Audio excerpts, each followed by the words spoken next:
at some point, some of your champions will become useless. Yes, after all that hard work of doing masteries, perhaps even some skills, leveling them up, doing ascension potions, you're still gonna put them in the vault. And today I want to go over 5 champions, fusion champions, that are now going in there as well.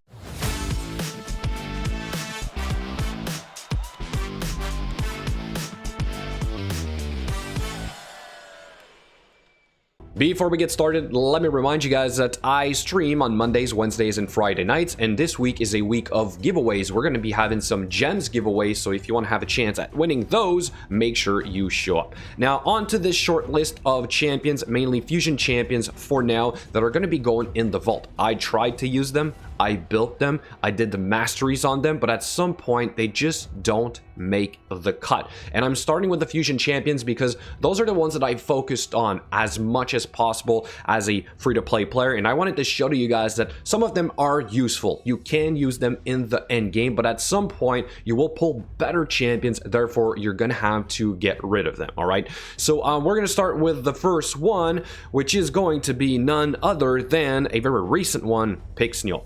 I tried Pixniel in deflection, in the frostbite gear, I tried her in the arena, I tried her against Sorath, I tried her in some dungeons, I tried her in the faction wars.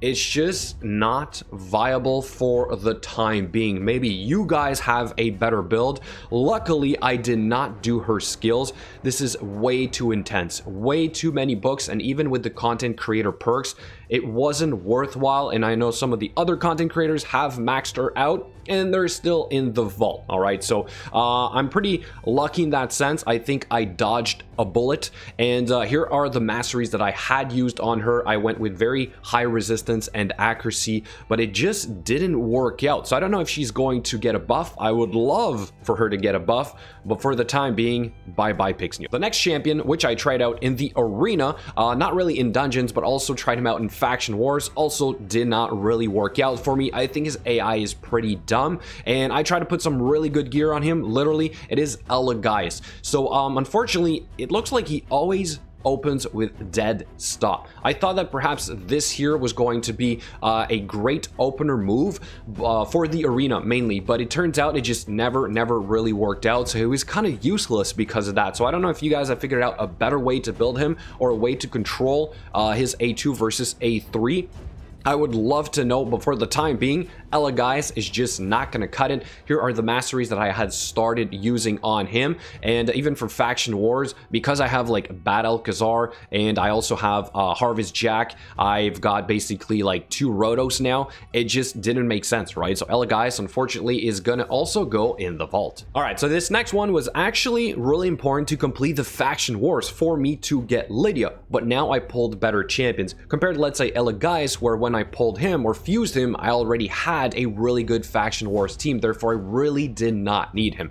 But the next one here is Killian. So Killian, part of the Bannerlords faction wars. As you can see, I now have a Septimus, I've got a Lugan, I recently finished Archmage Helmet, we do have a Horden. Yes, I could be using, let's say, Killian over Horden, but maxing out a Horden is a lot cheaper, and I'm always looking to save on resources, therefore there's no reason for me to max out Killian. And then of course we have a Stag Knight, which I use elsewhere, right? So because of that, I'm gonna say Killian, unfortunately, as a single target nuker, is gonna go in the vault. Don't get me wrong, again, these champions might be important for you, but for me, it's just not viable anymore to keep some gear on this champion, therefore he's gonna go take a seat. As for the masteries, here's what I use mainly for the faction wars, which is the only place that I ended up using him. The next one, however, is not a champion that I really needed once again.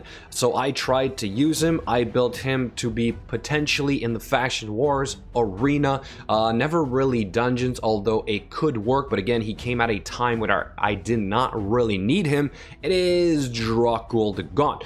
So good kit overall, interesting, increased attack and increased defense. defense on the same skill, and then you have a shield here where you will counter attack if it breaks the shield, but it is too hard to set up in an arena fight. He's a great candidate for a strong shield set, but I have other better champions that are going to get those shield sets on my account. Therefore, it's just not viable once again to keep really good gear on him. And for the faction wars, even though he could be in there, I ended up just going with a slightly different team, which allows me to basically auto the stage 21 anyway, right? So with Gerbtug, we got Skullcrusher, Grush here, which I think is in a sense a little bit better. Then we have Occult Brawler and Bellower. That was sufficient. And here are the masteries that I had put on this guy for the short tests that I did with him, but unfortunately, again, just not making the cut. Alright, in the next one, even though I use right now, in fact, he was pretty clutch for me to complete the secret rooms of the Hard Doom Tower for me to get the other Tomb Angel, but he's gonna go right back into the vault. I'm not a big fan of his kit overall, but yeah, I did have to build him, and that is Burgoth the Malformed, right? So we're getting a ton of fragments of him right now. You might still want to get him, all right? Don't